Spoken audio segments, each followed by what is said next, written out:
So I'm just going to try a little bit of this now, let you know how it tastes.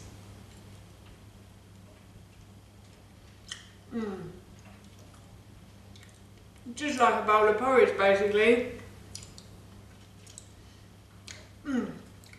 It's creamy and smooth. Hi everyone and welcome back to Googie's Kitchen, and if you are new here then hello and welcome. My name's Alexis, and in today's video I want to share with you how to make my delicious baked porridge. As I just mentioned, today I want to share with you how to make a really yummy baked porridge. So this recipe, as with all my recipes, is really easy to do, and this makes a delicious breakfast. So I like to make this the day before and then store it in the fridge overnight, and then when it comes to the morning all I have to do is just simply cook it off. I also find that when I store oats in the fridge overnight, the way I'm going to in this recipe, I tend to digest them a lot easier as well. This recipe does serve 4 people, before you think I'm being really greedy, but you can freeze 3. If you're only making it for yourself, then you can have a piece the next day when you've cooked it, and then you can store the rest in the freezer and you can just eat it when you want to.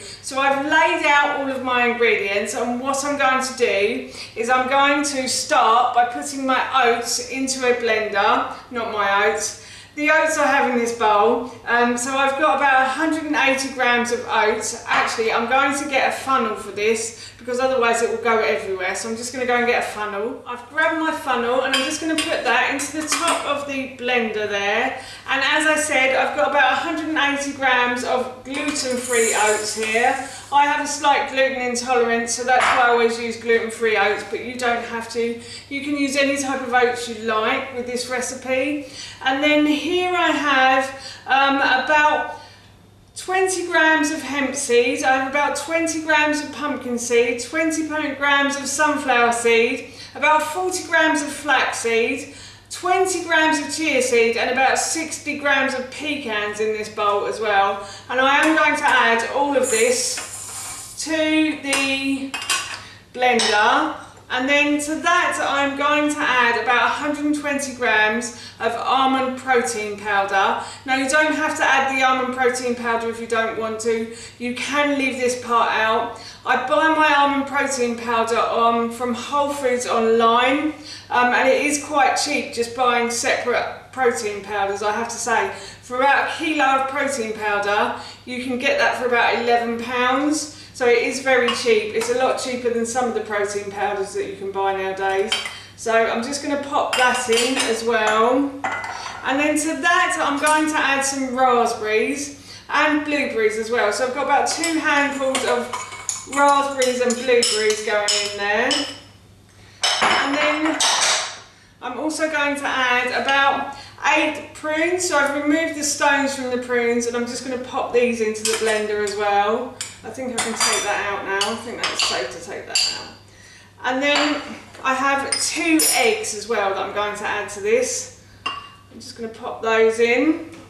And then I'm also going to add some spices to this. So I have some ginger here. So I'm going to add about a teaspoon of ginger. And then I'm going to add about a teaspoon of ground sweet cinnamon as well. So I'm just going to add a teaspoon of this. And then I'm also going to add a teaspoon of ground cloves as well. So I'm just going to add a teaspoon of not a teaspoon, sorry, probably about a 1/4 teaspoon of ground cloves. Ground cloves are quite strong, so you don't really want to add too much of that. And then I've also got 2 bananas that I'm going to add as well. And this is a breakfast that is packed with fibre and protein, so it will fill you up and keep you going for a really long time, hopefully until lunchtime as well. It always keeps me going until lunchtime. So this is why I love this breakfast. So I'm just going to add the banana in as well.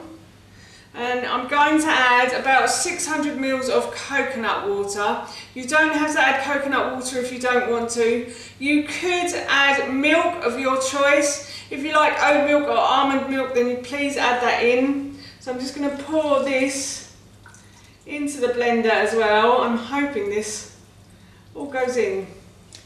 Fingers crossed. And then what I'm going to do, it's all spilled over the top. Oh no! I won't be a moment. I just grabbed the spatula for this and I just basically started to move the ingredients around, and the liquid started to fall to the bottom of the jar. I probably should have put the liquid in first, as it suggests in the instructions for the blender, but I wasn't thinking quite clearly there. So I'm now going to blend all of these ingredients together, and while this is blending you may need to mix it in with the spatula as well, so just watch out for that. But I'm going to blend these ingredients together now. Blended these ingredients until they are smooth, so now what I'm going to do is I'm just going to pour this mixture, which should be like cake mixture, into this bowl that I have. When I've got a lid on this, you don't have to have a lid, but it does help it a little bit. Obviously you don't want other things to fall into your breakfast, do you? So always try to use a lid. There is quite a lot of this, so I'm just going to keep scraping this out, and then tomorrow morning, once I've put this in the fridge overnight, I should prepare a baking tray, preheat my oven, and I will cook this off. But as I said, I'm going to go and put this into the fridge now overnight.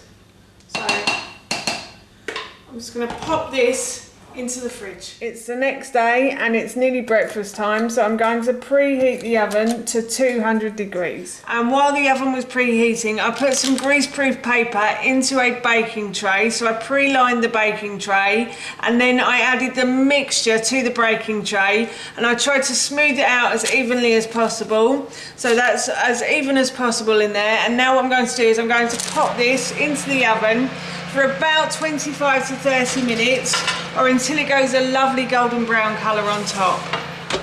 As you can see, it's gone a lovely golden brown colour, and all I'm going to simply do is put a skewer in, and it's coming out sort of clean, a little bit clean. That's perfect. So I'm going to take this out, leave it to cool, and then I'm going to serve myself some for my breakfast this morning. The porridge isn't completely cool, but I'm actually really hungry right now, so I'm just going to cut a slice of this from the actual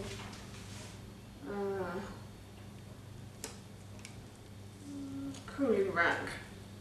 It's still slightly damp in the middle, but that doesn't matter too much because it is porridge, so it should really be slightly wet. And I'm just going to pull that away like so.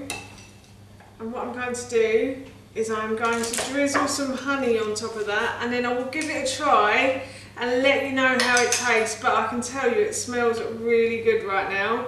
So I'm really looking forward to trying this in a moment. And I will show you the inside before I do. That's the inside of the cake. So yes, I'm looking forward to trying this. As promised, I said I would try it now.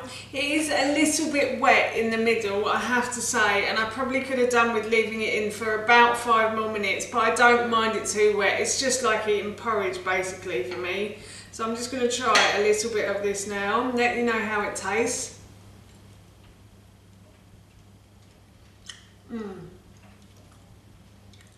Just like a bowl of porridge basically. It's creamy and smooth. It's quite sweet as well with the prunes. You can definitely taste the prunes in there. So yes, I'm looking forward to having this for my breakfast this morning. That's how you make my delicious baked porridge, and that recipe I will link in the description box below for you. As I mentioned earlier, I'm going to be having this for my breakfast this morning, and it smells and tastes so good, I can't wait. So for now, that's it from me. Thank you so much for watching. Please feel free to give me a big thumbs up if you enjoyed this video. And please feel free to leave any comments below. And please don't forget to hit that subscribe button. See you all soon. Bye.